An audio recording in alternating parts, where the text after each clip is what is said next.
Good evening. Hantavirus.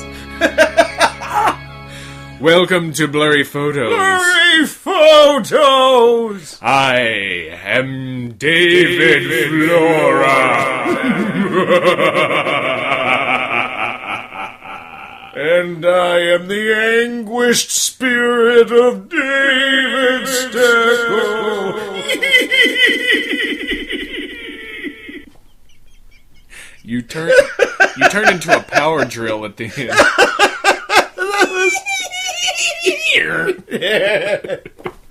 Oh, see, I can't even fake an anguished spirit. I'm too upbeat. Yeah, welcome to the podcast. We got a fun one in store for you guys. Oh, man, we have been dangling this carrot in front of you for some time, and now time has come to put up and not shut up. Better than putting out and not shutting up, I guess. Really? No, alright. So, happy Hallowmas to everyone. Oh, that's right. And a top of a Samhain to you. Is there an M in there? Samhain. Oh yeah, the M's Celtic, so Yeah. so you don't. But I hope everybody's lighting some bonfires and driving some Model Ts up on haystacks. Yeah, I mean, and don't fall for whatever mom and dad do to keep you out of trouble. You reassemble that wagon on top of their house. Don't be swayed by delicious candy corn. Bobbing for apples. I mean, take their bribes. Do you know how many people have stuck their face in that bobbing for apples pit? Yeah, it's a spit bucket. So tonight, we've led up to it, and now it's time to deliver. We will be telling ghost stories by candlelight. Fiendish tales. It really is by candlelight. I mean, you guys aren't right. enjoying this, but I find it romantic and terrifying. Mostly because I'm just here with a dude. Yeah. That's the terror. In the dark with candles. Mm-hmm. And all we have to console each other are terrifying ghost stories. Mm-hmm. It's going to be great. Absolutely. I'm telling you right now, stop listening if you didn't sleep well last night, because I guarantee you're not sleeping well tonight. I'd also advise stop listening if you are sitting in the dark, going to bed, want to go to bed, breathing, if you consume any liquids at all. Yeah, see, this is what no other podcast does. We'll tell you when you shouldn't be listening. We're not going to be like, oh, listen to us all the time. No. There are circumstances under which you shouldn't be listening. If you are pregnant, if you have heart palpitations, if you have diverticulitis, if you aren't tall enough to ride certain rides, if you're taking medications that suppress your immunoresponse, if you have gastrointestinitis, if you have recurrent diarrhea, if you make up words like gastrointestinitis, the whole thing is inflamed. Yeah, if you have a raging urinary tract infection, you probably don't want to be listening to this. You got bigger fish to fry. Moving on. So let's just get started. Let's dive in, Flora. I believe that you have a tale that will chill the soul. I do indeed. This tale is called The Mental Patient. The Mental Patient. A young woman had just finished nursing school, and in need of experience, she volunteered at the mental health clinic near her home.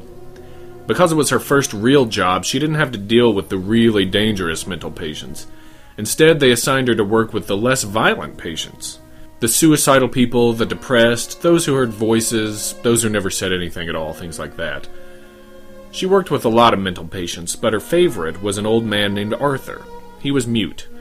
He never said a word, he just sat in his chair and nodded his head. As the days passed by, she became very close to Arthur. He was a very good listener. She would talk to him for hours, and he would just listen and nod his head. She told him about her parents, her friends, all her problems, everything that happened in her life. Most people would have been bored, but not Arthur. He just sat there and nodded as she moaned and complained and told him about all the little things that were bugging her in her life. Arthur just nodded. After several months of working with Arthur, the nurse decided that he didn't belong in an insane asylum. He couldn't be very happy sitting in a room by himself nodding all day. That evening, she had a meeting with the supervisor of the clinic. She said that Arthur didn't pose a threat to anyone and asked him to be allowed to leave the asylum and live on his own. He was a gentle soul. He was able to feed and groom himself. He deserved to be free.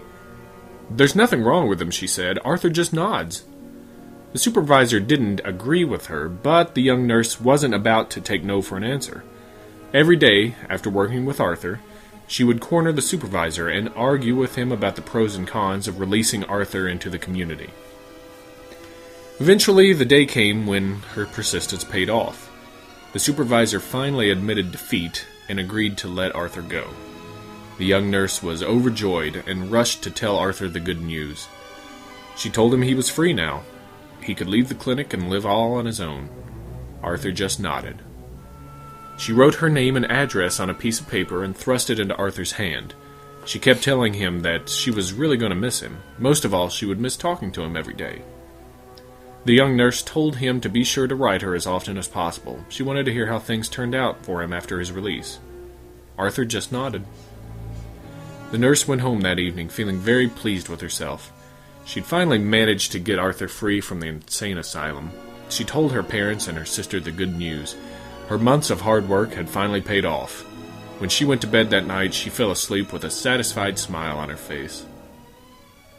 In the middle of the night, she was rudely awakened by the sound of screaming. It seemed to be coming from downstairs.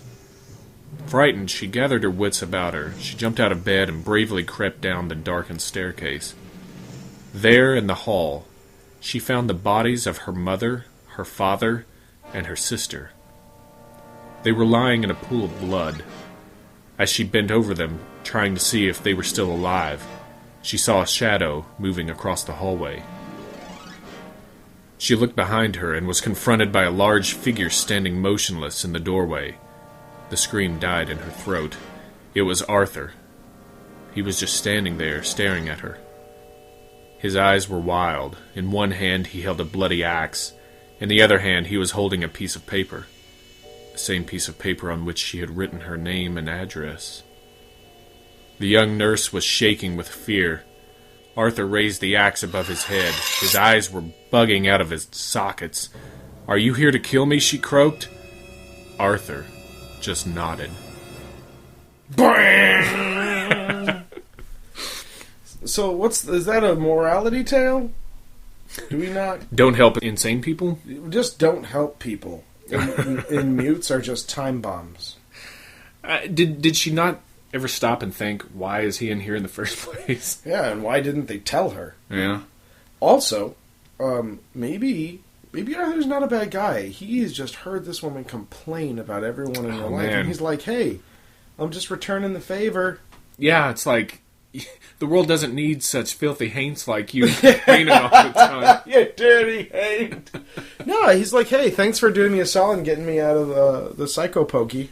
Now I'm gonna... Yeah, let me clear up some of your issues. I'm like a therapist, but with an axe. No, I chop through some issues here for you. I like that one. I like that one a lot. Although the very beginning of it made it sound like it might have been a pornographic story. Well, Eleanor had just finished nursing school and needed to get more experience with people. Is that just the way I read it? She took a job in the non-violence wing of the insane asylum. I don't know. What doesn't start out that could be a porn? You're right. You're absolutely right. There's nothing that cannot be turned into a tale of sexual exploits. I mean, I'm going to read just a few sentences from the Monkey's Paw here, and you tell me if it doesn't sound like a porn. Okay. Without, the night was cold and wet. But in the small parlor of Laburnum Villa, the blinds were drawn, and the fire burned brightly. See? Okay, alright, I'm going to test it again. I'm going to start a random scary story. One time a preacher went to see if he could put a haunt to rest at a house in his settlement. Wait. Let me reread that. Do it right. One time a preacher went to see if he could put a haunt to rest at a house in his settlement. You are right. Every ghost story has a very palpable sexual subcontext. I'm gonna test this out to go beyond ghost stories. This is awesome. When Arthur and Annie went to high school, they fell in love. They were both big, fat, and jolly, and seemed suited for one another. Boosh! So, I have the Odyssey. Oh, nice, okay. Sing to me of the man, Muse, the man of twists and turns, driven time and again off course, once he had plundered the hallowed heights of Troy. Ow! I mean, that one's probably homoerotica. Yeah, But it still works. Or it's Goonies fan fiction. Goonies? Is that what you said? Yeah, because of Troy. Everything's over when you ride up Troy's bucket.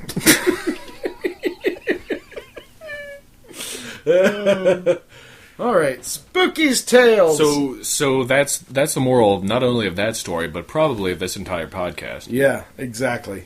All right, now this is one I enjoyed because of the sound effects. Oh. So I know that you, the listener, have come to expect a very high quality of Foley work. Yep. And this story will pay you in that. This story is entitled Clinkety Clink.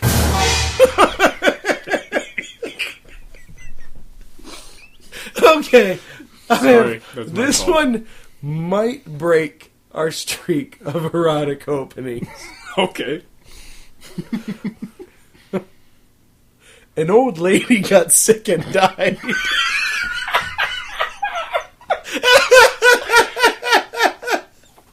Man, what are you talking about? I'm so turned on right now.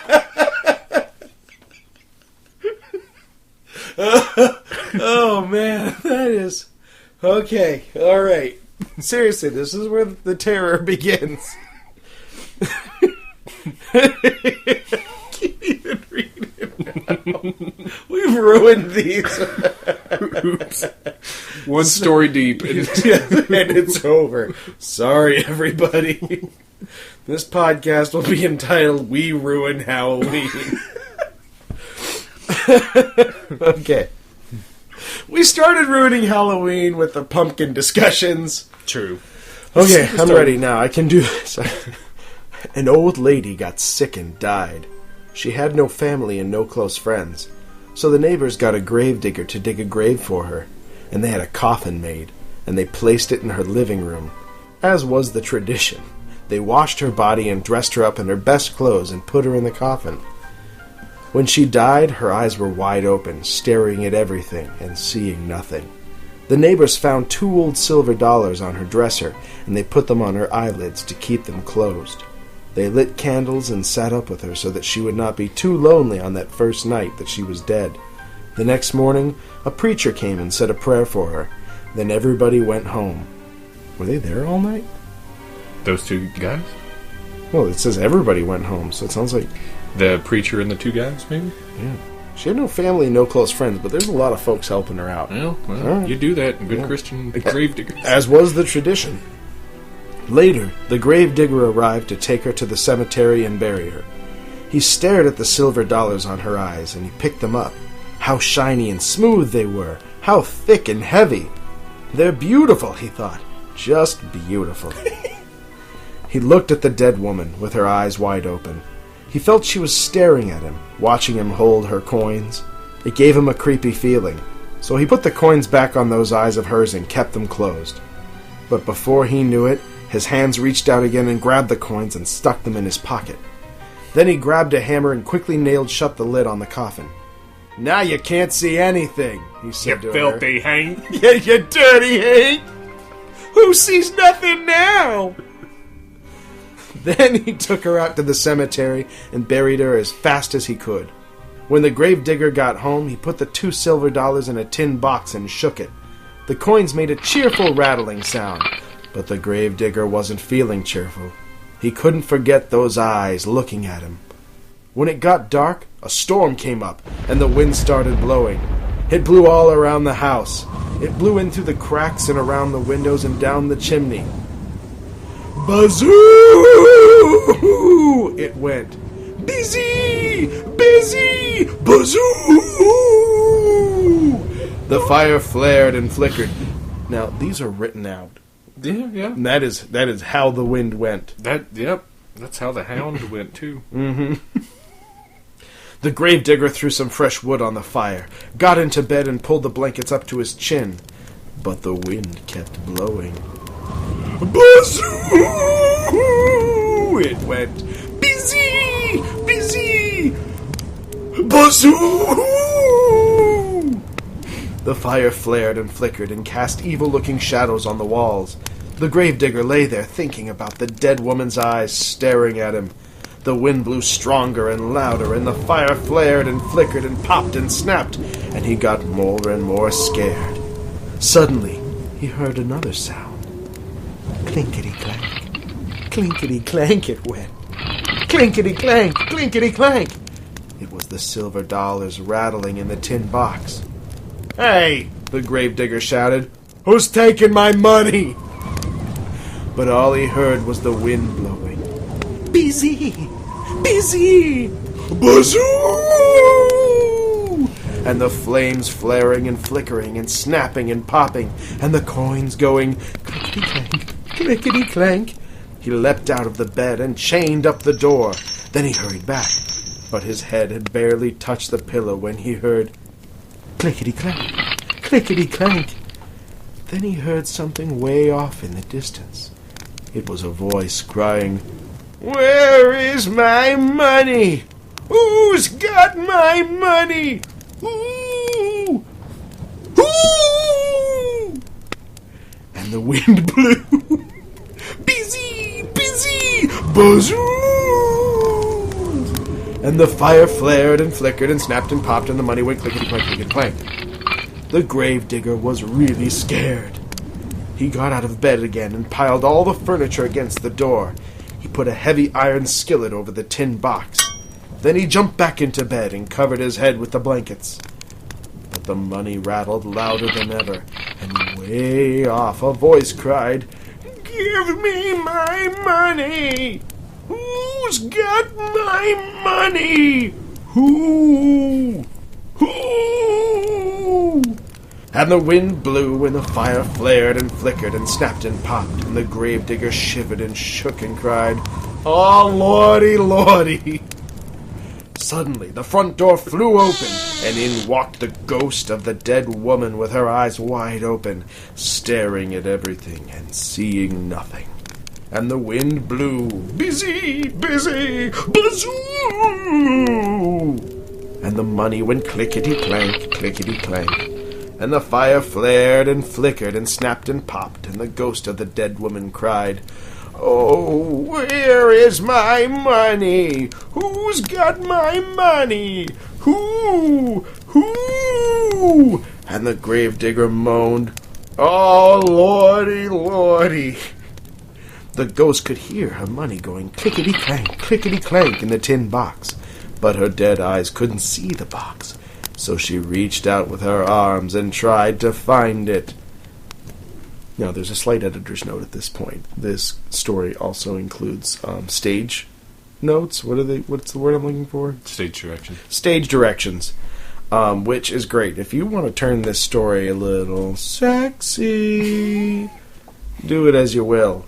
The stage directions are: as you tell the story, stand up with your arms in front of you and begin groping around you. Wink. Can you read that the way it's supposed to be read? As you tell the story, stand up with your arms in front of you and begin groping around you. Yeah. That'll work. Yeah, that'll do that. The wind went busy, busy, bazoo, and the money rattled clickety-clank, clickety-clank, and the fire flared and flickered and snapped and popped, and the gravedigger shivered and shook and moaned, "Oh, Lordy, Lordy!" And the woman cried, "Give me my money! Who's got my money? Who? Who?" Now quickly jump at somebody in the audience and scream, "You've got it!" So ends the reading. I seriously think that story was a precursor to about half of the show Stomp. I'll tell you what. I think that there were some mistakes made in the writing of that story. Wind doesn't go busy bazoo. That's a huge issue, and there's no way for you to do that and maintain an aura of terror. That's true. I like that this story head faked us sexually. Right off the bat, it said, "Dude, this is a story about some old dead lady." And you're like, "Oh, well, I guess I'll just, play. Yeah, I'll put it on the back burner. Now this is business time." But then it's all like, stand up and start groping, and I'm like, "Oh my god, it's business time." So, points to the story for pulling a great Shyamalan towards the end and making it sexy. But the Bazee Bazoo, honestly, that story would have been a third as long if it weren't for the fire flaring and flickering and snapping and popping. Yeah, that cost it points. Sorry, story. And also, that was like over $2. Why would you do that? Would you even, if there was a corpse with $2 on its face, would you pick it up? So I thought that was overall, though, I enjoyed reading that story. I mean, I picked it, so it was fun. Can you rejoin that? I mean, what do you got? I mean, like, I guess this is like a breakdance fight. And so I want to see right now if you're going to serve me. Maybe. All right. We'll try going down to old Bayou country. What? With the next one. Louisiana Scarefest? That's right. This one's called The Dead Hand. Ooh. We'll see what this has got in store for us. It could also be a dead hand. Dead hand. That's right. I need to put more syllables in here. Yeah, you just add them. It's like H's between every letter. All right. The village huddled on the edge of a vast swamp. As far as one could see, there were soggy meadows, holes filled with black water. Do you want me to be reading the whole thing in Cajun? I think, A, that you should, and B, this thing started off not sexy, then it got real figurative. Yeah, that's true.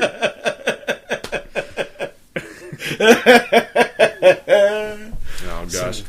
Well, okay, so let's take this one from the top. My Cajun's not going to be the great.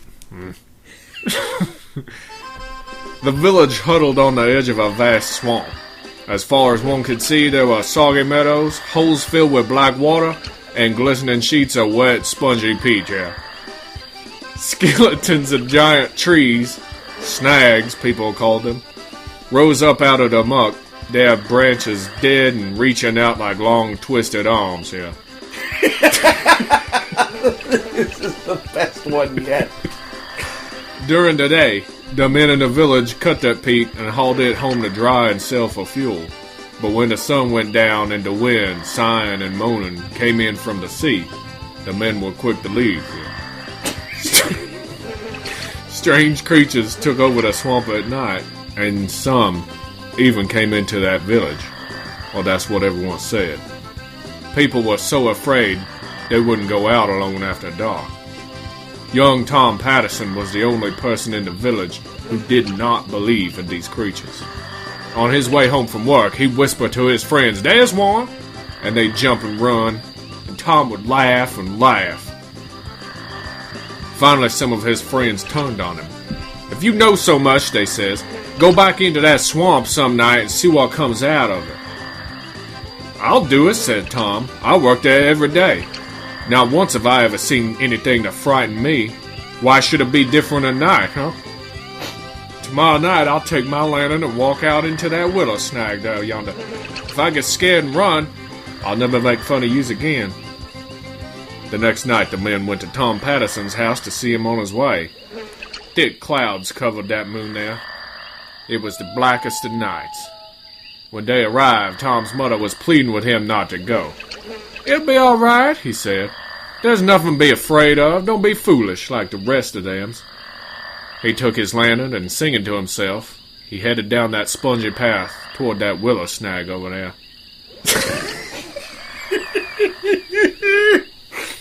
That dirty old snag.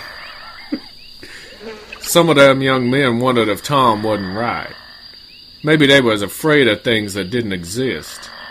A few decided to follow him and see for themselves, but they stayed far behind in case he did run into trouble. They were sure they saw dark shapes moving about, but Tom's lantern kept bobbing up and down, and Tom's songs kept floating back to them, and nothing happened down there. Finally, they caught sight of that willow snag. There was Tom standing in a circle of light, looking this way and that, and all of a sudden the wind blew out his lantern, and Tom stopped singing. The men stood stock still in the blackness, waiting for something awful to happen. The clouds shifted and the moon came out.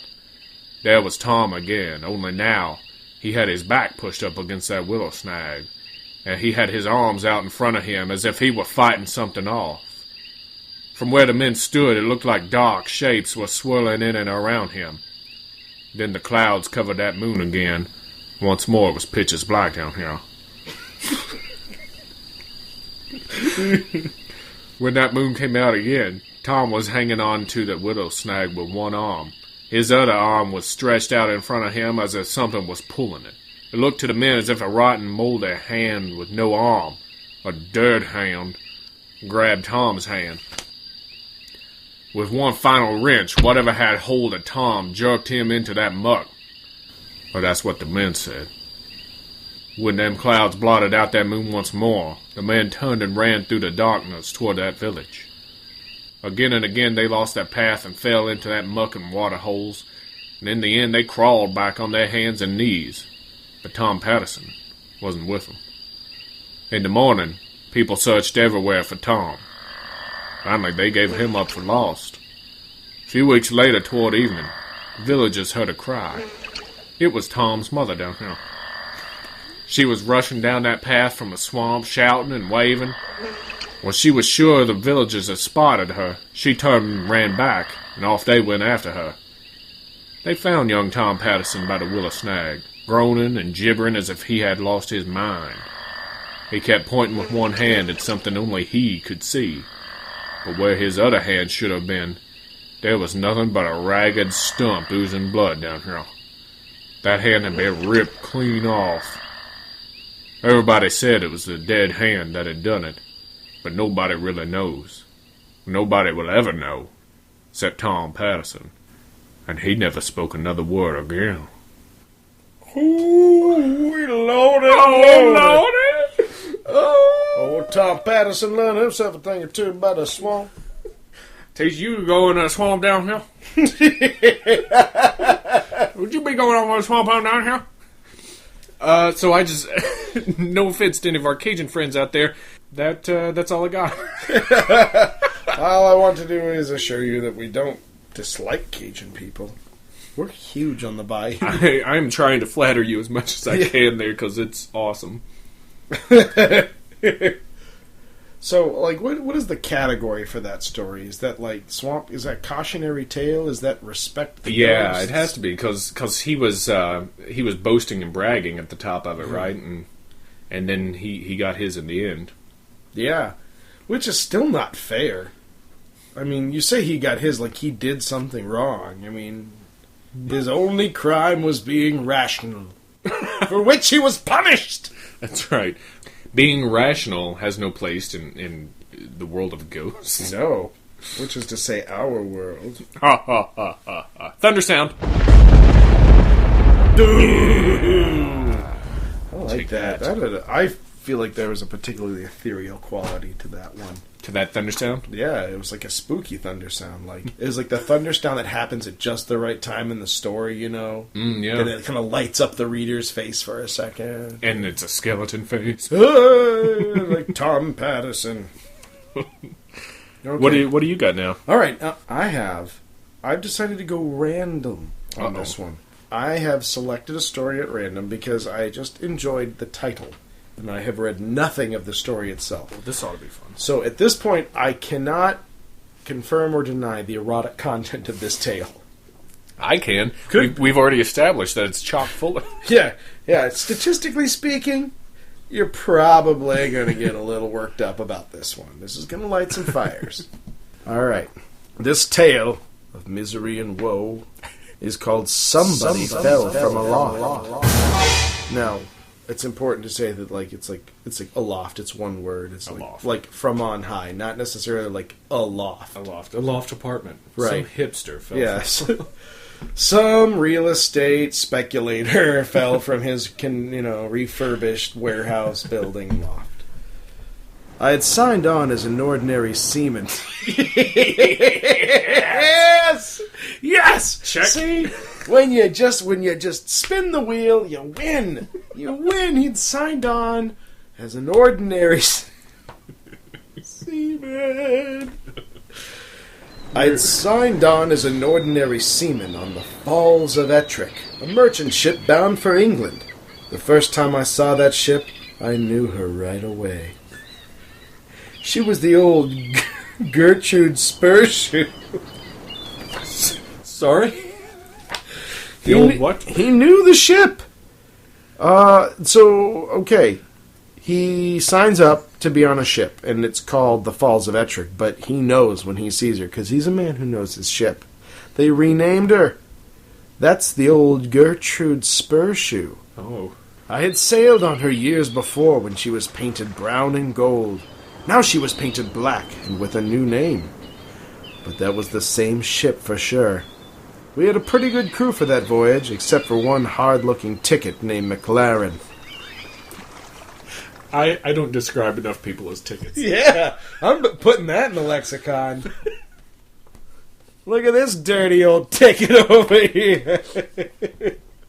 What's that Haint doing with that ticket over there? Can we go to another bar? This place is Haints and tickets everywhere. Oh, man. The old Haint and ticket. It sounds like an English pub. John Barleycorn. All right. Back to the terror. Except for one hard-looking ticket named McLaren. He was a pretty good seaman, but there was something about him I didn't trust. He was kind of secretive, kept mostly to himself. One day, somebody told him that I had worked on the old Gertrude. For some reason, he got all a tremble over that. Then I catched him... Honestly... Then I catched him giving me all these ugly black looks. Catched? All right, so that means you need to read it from henceforward as a pirate. Yeah, you're absolutely right. You are... God. You got...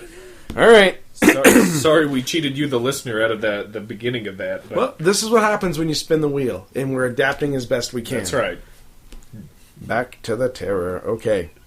One day, somebody told him that I had worked on the old Gertrude.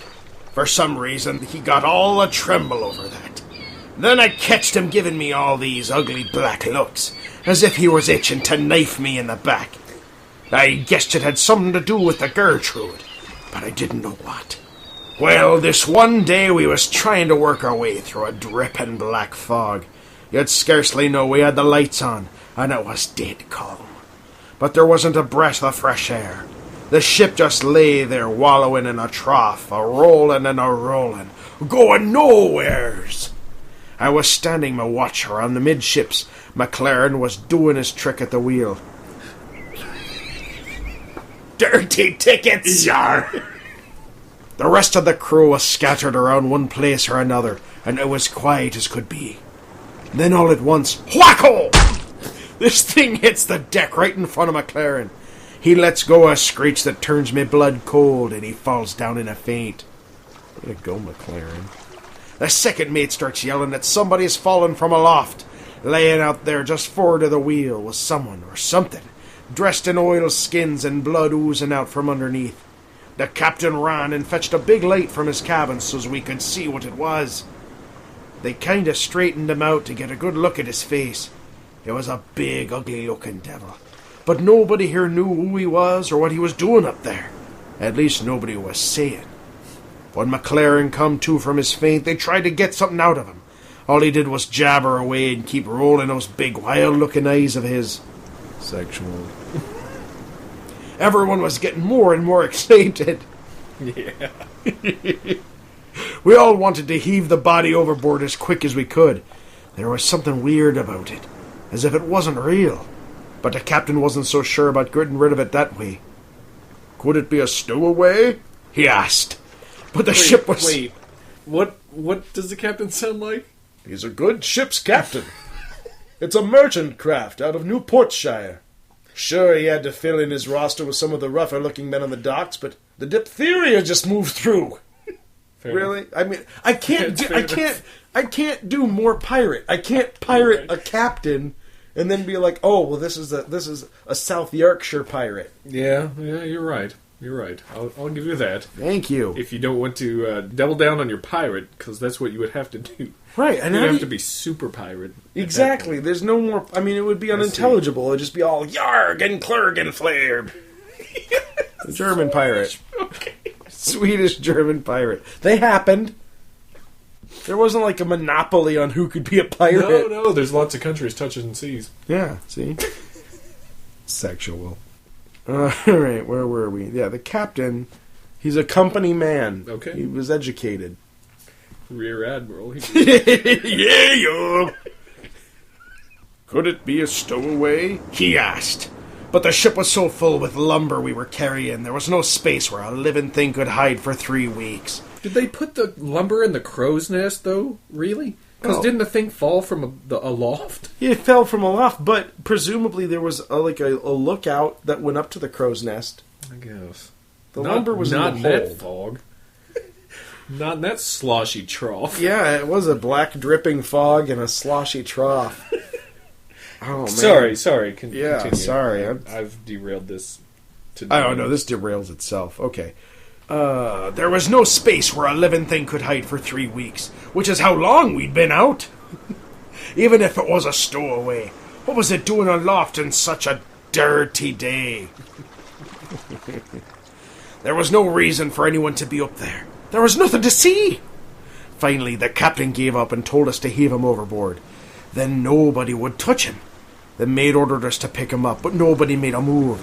Then he tried coaxing, but that didn't do any good.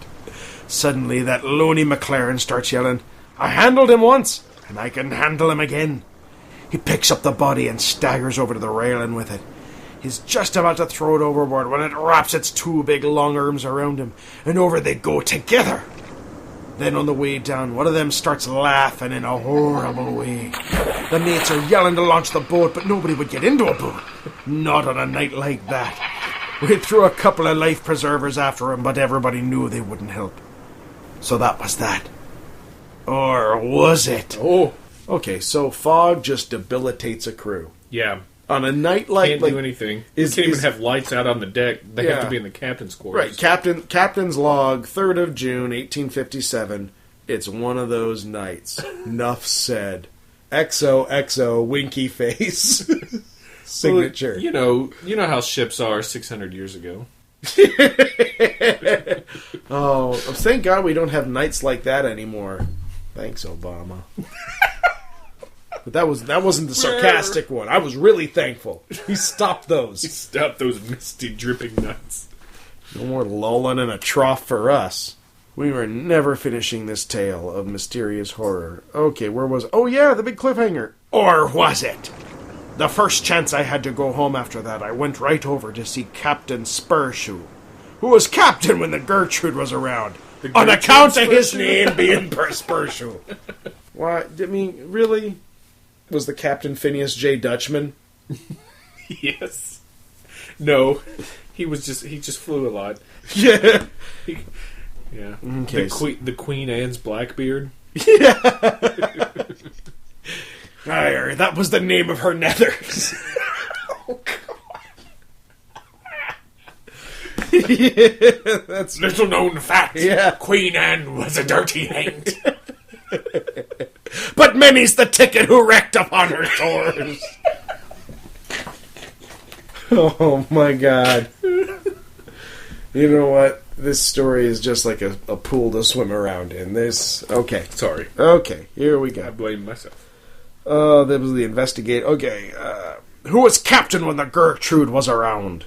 He was a captain, alright, so don't get mad when he has a better... They're all good? Well, he says... Wait, damn it. Who was captain when the Gertrude was around? Well, he says... One ship, these 2 outlandish men shipped aboard the Gertrude. One of them was McLaren. The other was a really big fellow. The big one was always picking on McLaren and thumping him around, and McLaren was always talking about how we would get back at him. Well, this wet, dirty night, the two of them was up... Okay, damn it. Okay, so he's Oxford educated, but he keeps some provincial colloquialisms in his speech. That's right. Well, this wet, dirty night, the two of them was up there alone, and the big one come flying down, killed himself, deader than a herring. McLaren says the foot rope they were using parted and how he almost fell himself. But everybody who saw that rope knew she didn't give away on her own. She had been cut through with a knife. After that, whenever we came into port, McLaren thought we were going to get the police after him. He'd get pretty scared, but we couldn't prove anything, so we didn't try. In the end, I guess the big fella took care of things in his own way. If he was a ghost that came back, that's what he was. If there be things like ghosts. I'm so glad that captain took the time between his safari hunts for big African game to command the Gertrude Spur Shoe. Well, there was a bit of a kerfuffle with the South Beachmen's Explorers Club, and he decided it was best he set out on a merchant trade for a while. Named the ship after his wife. Miserable hate though she was, but came with a lovely dowry, not to boob joke, her family was wealthy. Couldn't marry just any old ticket out there. No, he used words like ain't and were, so as to make himself not feel too far above his crew, who were wont to give him snuggies, which he did not enjoy. Woo! Yep, that's what happens when you pick a random tale of pirate lore. And that's what happens when I wreck it for you. Oh my god, do you really? Do you think you're the one who ruined that? No, the author did. There was some guy in the audience for Failure to Launch who made a joke, and everyone's like, well, now it's ruined! Touche. All right, so I've got a poem here. This is a nice little nursery rhyme that you can tell your kid to make him go to sleep. Never. This is called Burning Eyes. Ooh. When the busy day is done, and my weary little one rocks gently to and fro, when the night winds softly blow, and the crickets in the glen chirp and chirp and chirp again, when upon the haunted bay devils dance around their prey, then from yonder misty skies comes the thing with burning eyes. Through the murk and mist and gloam to our quiet, cozy home, where to singing sweet and low rocks a cradle to and fro, where the clock's dull monotone tells us that the day is done, where the moonbeams hover o'er playthings sleeping on the floor, where my weary wee one lies, comes the thing with burning eyes. It comes like a fleeting ghost from some distant creepy coast, and no footsteps will you hear as that beast draws ever near. Not a whisper, not a word, from that fearful thing is heard. By the pale moon's eerie light, with a heart that's full of spite, in the depths of darkened skies comes the thing with burning eyes. With flapping wings it comes upon my dear weary little one, and those claws do outward spread to clasp the little curly head, seem to fondle and caress every little silken tress. Then she smooths the eyelids down over those two eyes of brown. In such soothing, tender wise comes the thing with burning eyes. Dearest, feel upon your brow that caressing magic now, for the crickets in the glen chirp and chirp and chirp again, when upon the haunted bay devils dance around their prey, and the moonbeams hover o'er playthings sleeping on the floor. Hush, my sweet, from yonder skies comes the thing with burning eyes. Now go to sleep. Yeah! Now I'm going to turn the lights off and leave the room. I don't get that. It sounds like it's actually kind of nice. Yeah. It pets your head, but it's got burning eyes and it hangs out with Devil's Bay. Yeah. That's a confusing one. Each one, it's bringing you in, and then it's pushing you away. Yeah. Or it's bringing you in and stabbing you in the face, and then it's bringing you in. Yeah, it's all a trap. It's all Akbar. It's all Akbar. Okay. I've got a ghost story that I read.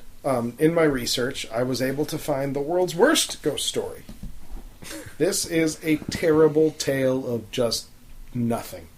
And it is somehow considered to be a scary story. The funny thing is, I mean, there's a bigger competition for this title than for the best ghost story. Yeah, really. This is a bottom-heavy market.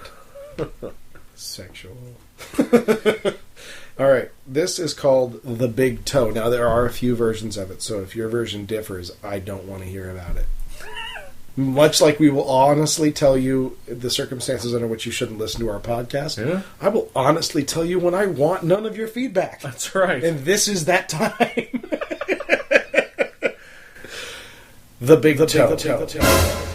An old woman was out in the woods collecting mushrooms when she happened upon a big, large toe. It was a particularly large and meaty toe, so she kept it. Her plan was to take it home and cook it up in her soup and eat it for dinner. Honestly, this is the story. She saw a big toe and was like, dinner, it's a meaty toe. Times is tough, yo. Thanks, Obama.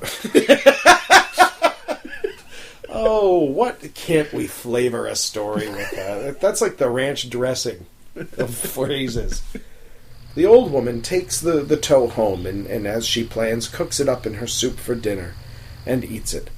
That night, as she's slipping into bed, she's just about to fall asleep when she hears distantly, "Where's my toe?" And she huddles into her blankets, thinking to herself, "But I found it in the woods. You couldn't possibly know where I am now. I'm safe here." And again she hears nothing for long, long minutes and is just about to fall asleep. When, somewhat closer, she hears, "Where's my toe?" And again she huddles deeper into her blankets, swearing there's no one who could find her in her home. She didn't see anyone in the woods that day. And she waits, and this time, sooner than before, and closer than ever, she hears the mournful cry, "Where's my toe?" And this time she cries out, "I don't have anything! Go away!" And the reply, right outside the door to her small cottage, "Where's my toe?" She says, "Get away! Get away! I don't have any toe of yours!" And she closes her eyes as hard as she can, and she hears the sound of splintering wood. And then, in her cottage, she sees just a dark shape silhouetted by the fire, bellowing, "Where's my toe?" And she looks up at the shape, and she's so terrified that she loses all sense, and says, "I have it! I ate it for my dinner!" And the large, dark shape says, "Yes, you did." The next day, no one could find the old woman. They saw the damage to her front door, and all they could find was one large footprint missing a toe.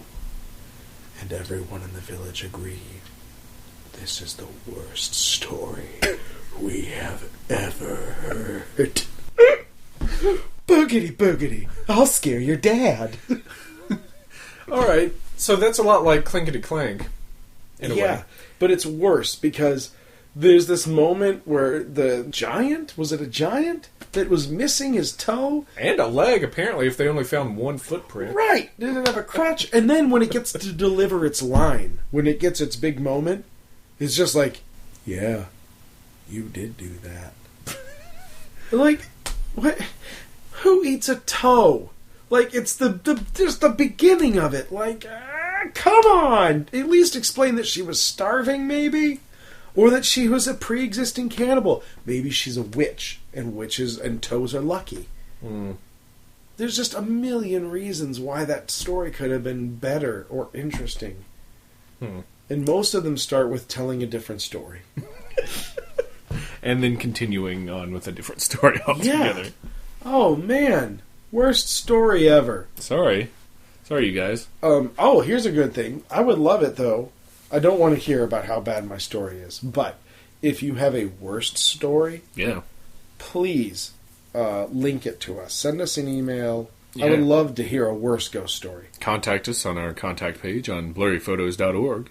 Send us a horrible Halloween story. Uh-huh. We might just read it. Yeah. We'll do that. Might take us a year, but we might read it. No, we'll have a... Because you know what? Halloween is on a Wednesday this year. Mm-hmm. So technically, the weekend to either side is legit Halloween territory. So you get a little extra bump out of this Halloween. There's not the finality of a Saturday night Halloween this year. You know, the other thing is Christmas time used to be the time to tell ghost stories. So maybe we'll tell a couple more for the old Yule time. Yeah, do you know, I actually, because I was looking for the best ghost stories, and I found a list, top 10 ghost stories in all of history. And, number 1, Charles Dickens' A Christmas Carol. Funny, huh? Yeah. Felt like that was a sucker punch ending. The Jacob Marley part is kind of freaky. Yeah. Then in the death part, obviously, and to an 18th century reader, that was shat material. Yeah. That was shatting. Yeah, those people literally had to institutionalize themselves for no less than 6 months after reading that. They were giving asylum passes away like candy, too, at that time. Okay, I've got a good one. I've got a great story. And this is actually one of my favorites. This is a scary story that I really did enjoy as a kid. And I'm changing the name of the Indian because it's more fun. I hope anyone out here has seen the Jim Jarmusch classic movie Dead Man. Because it's an awesome movie. And I'm naming the Indian after that because the Indian's name in this book doesn't even sound Indian. Defago with an accent. Like Defago? Yeah. Or something? That's ridiculous. That's not what you name an Indian, so I'm changing it. I'm taking some license. It's our podcast. We can do what we want. I don't care. America. Thanks, Obama. The Wendigo. A wealthy man wanted to go hunting in a part of northern Canada where few people had ever hunted. He traveled to a trading post and tried to find a guide to take him, but no one would do it. It was too dangerous, they said. Finally, he found an Indian who needed money badly, and he agreed to take him. The Indian's name was Ixabeche. I remembered that. They made camp in the snow near a large frozen lake. For 3 days they hunted, but they had nothing to show for it. The third night a windstorm came up. They lay in their tent listening to the wind howling and the trees whipping back and forth. To see the storm better, the hunter opened the tent flap, but what he saw startled him. There wasn't a breath of air stirring, and the trees were standing perfectly still, yet he could hear the wind howling. And the more he listened, the more it sounded like as if it was calling Ixabeche's name. Ixabeche, it called. Ixabeche. I must be losing my mind, the hunter thought. But Ixabeche had gotten out of his sleeping bag. He was huddled in a corner of the tent, his head buried in his arms. "What's all this about?" the hunter asked. "It's nothing," said Ixabeche. But the wind continued to call him, and Ixabeche became more and more tense and more restless. "Ixabeche," it called. "Ixabeche!" Suddenly, he jumped to his feet and he began to run from the tent, but the hunter grabbed him and wrestled him to the ground. "You can't leave me out here," the hunter shouted. Then the wind called again, and Ixabeche broke loose and ran into the darkness. The hunter could hear him screaming as he went. Again and again he cried, "Oh, my fiery feet, my burning feet of fire." Then the voice faded away, and the wind died down. At daybreak, the hunter followed Ixabeche's tracks in the snow, and they went through the woods, down toward the lake, and out onto the ice. But soon he noticed something strange. The steps Ixabeche had taken got longer and longer. They were so long no human being could have taken them. It was as if something had helped him hurry away. The hunter followed the tracks out into the middle of the lake, but there they disappeared. At first, he thought Ixebeche had fallen through the ice, but there wasn't any hole. Then he thought that something had pulled him off the ice into the sky, but that made no sense. As he stood there wondering what had happened, the wind picked up again. Soon it was howling as it had the night before. Then he heard Ixebeche's voice. It was coming from above, and again he heard Ixebeche screaming, "My fiery feet! My burning feet!" But there was nothing to be seen. Now the hunter wanted him to leave that place as fast as he could, and he went back to camp and packed. Then he left some food for Ixebeche, and he started out. Weeks later he reached civilization.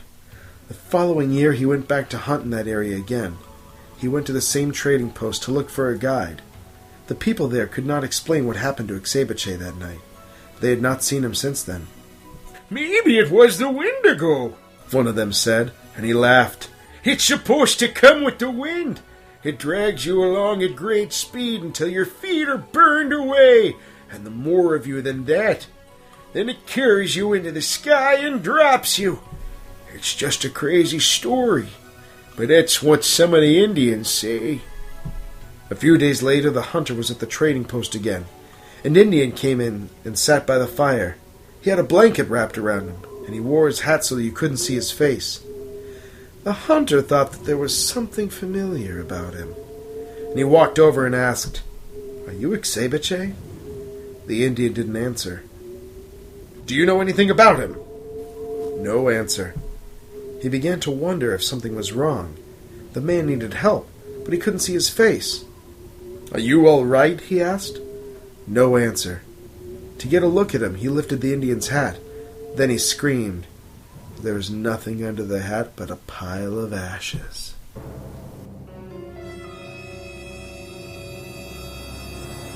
"And gold!" Yeah, That's a fun one. I like the Wendigo story. I do too. I think that is a cryptid we might cover in a future podcast. Man, I like it when we can link them together. Yeah. Once again, Ixebeche means who speaks much and says little. Jim Jarmusch, Dead Man, Johnny. It's got Johnny Depp. Mm. Everybody loves Johnny Depp. What year was this? How old is it? Late 90s. Huh. Before he was like super huge, but he was a big deal then. Anyway, but it's just a great movie. It's shot all in black and white. Iggy Pop is in it. Huh. Yeah. What's it about? It's about a guy who is traveling west for an accounting job. And by the time he gets there, he doesn't have a job, and he's just stuck in this crazy Pacific Northwest frontier town that's really dark. And it's about his adventures there. And there's a reason that he's known as the Dead Man. Because he likes The Undertaker? Yeah, exactly. He's a pro wrestler, and he brings wrestling to the West. Have you ever seen the movie Ravenous? No. I feel like they reference the Wendigo in that, but more so the thought that becoming a cannibal or eating another human's flesh would turn you into a Wendigo, which makes you crave right. flesh. See, now that was my confusion, because the Wendigo story that I read that I loved so much as a kid was about a bunch of Native Americans who get like trapped in a cave, like by snow, and they finally resort to cannibalism. And how all of them are like gagging and they're throwing up. They can't do it. But one of them's like, "Dude, this is awesome. this Larry is off the hook." and then they get out of the cave, but he can't stop eating. And he becomes the Wendigo. He goes off into now he haunts the mountains, preying on travelers because he can't stop eating flesh. Yeah, and I think the Wendigo that I'm familiar with was more along the lines of what was in this story of like, you know, it's almost like a werewolf almost that kind of speeds you along until you burn up, and I don't know, it's we'll have to check that out. It occurs to me that for the purposes of this story, like, is it just the Wendigo? Like Wendigo? But I think that's part of the tale too, because it has stuff to do with the wind, the howling wind, and the cold and stuff. Yeah, that'll be a great subject to cover one day soon, in the midst of winter. Oh yeah, that's a good time when you're all holed up in your house. Yeah, when the wind is howling, and when poor Mel Evans is holed up with her ex. stuck by snow and blizzards. Reviewing the movie Ravenous. Yeah! So that's our friend Mel Evans with An Hour with Your Ex, their which podcast. Could be an eternity. Who devours who? Find out this winter. An Hour with Your Ex. Check now that on out iTunes. on iTunes or Podbean. So I think that brings us to a close of our stories for this wonderful Halloween. Yeah, I blow out the candle, turn the lights up. Snuggle down and don't open your eyes. Yeah, whatever you hear, there's nothing's there. You're going to be fine unless you have a creepy doll, in which case you will be dead. Yeah. And if you have a door, a closet, a bed, a phone. Oh, or if you've eaten a toe for dinner, you're also effed. Yeah. You are truly you are effed. truly effed for any of those cases. Don't eat toes for dinner. If you are able to say, nope, I have not checked any of these off my list, then bless you and good night. Yeah. The sleep of angels is your reward. Bejesus,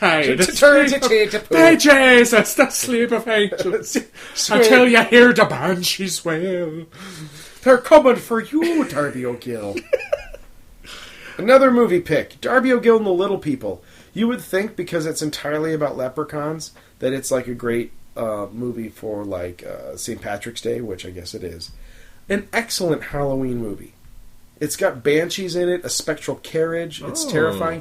And it's young Sean Connery. That's true. It's a great movie. Sean Connery goes well with any holiday. When did I just start outing with like movie suggestions? What? Well, when we were talking about when we started plugging An Hour with Your Ex. I guess. To help them get some suggestions. But I don't... Like, the movie popped in my head. I was like, hey, I know we're all doing something, but I'd like to take a few moments out for On Golden Pond. Peter Fonda's excellent work, and no.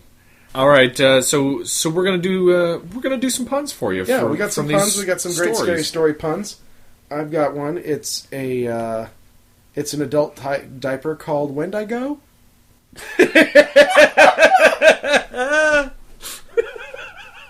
Yeah, that's excellent. Pretty pleased with that one. Wow, way to start off. Mine are not going to be nearly as good as that. Mine is an orthodontist called the dental patient, where you tell the dentist your problem and he just nods. Oh my god, pretty bad. All right, I've got one. In my grand tradition of just not doing a pun and coming up with a product instead. That'll work. Okay, are you ready for this? Mm-hmm. I tried to incorporate your Louisiana because I enjoyed your accent so much, okay?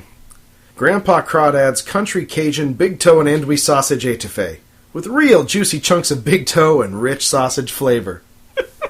There's probably an asterisk, like, warning... an anticlimactic run-in with a giant will ensue. A shadow giant. Yeah.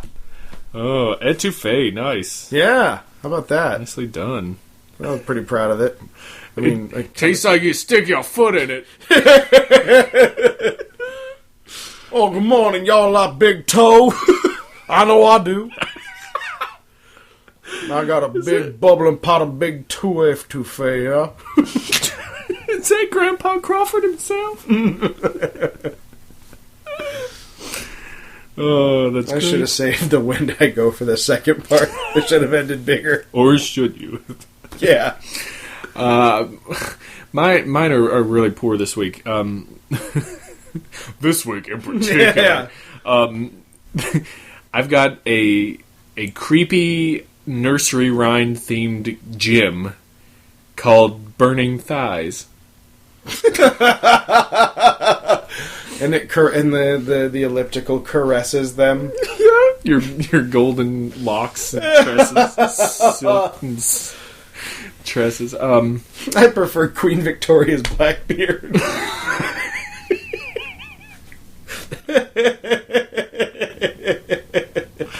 Well, I think that we have certainly wrung all the terror out of our souls. We're just gibbering idiots staring into the abyss now. Yeah, thanks, Nietzsche. What you can do, though, to save us, is go to blurryphotos.org and poke around there for a little bit. Recommend us to some friends, why not? Yeah. all your friends are like, I don't hear any good puns no more. I don't hear enough jack-assery. Yeah. Go on the iTunes and give us a rating. Yeah, preferably good, but however you see fit. Right. We're not going to tell you how to live your life. We're not big government. Thanks, Obama. God, that never gets old. You can say that for anything. And write us a review. Give us some feedback. Give us a pun, for goodness sake. Yeah. Earn a certificate. There's one out there to be had. We've got one that's the deadline of which is drawing nigh. Right. Well, you got like a little better than a month. But tell us your favorite crappy ghost story. Yeah, what's the worst? I mean, just the dumbest one. Yeah, or one that you've survived. That'd be cool. Ooh. Like, how about, maybe one that you swear is true? I don't care if it's true. Just tell me it's true. Just tell us. Lie to me. And make sure it has an erotic opening. They all do. Follow us on Twitter, blurry_photos, and like us on Facebook. Do all that stuff. You can do it in 5 minutes. Just sitting at your computer. Who cares? We would love to converse with you on the Facebooks or the Twitters. Yeah, we're on there. We write back. Yeah. We write back hard. You won't believe it. Then you will believe it because it happened. Most importantly, Happy Halloween!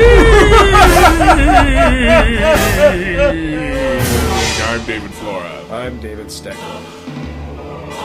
Bye!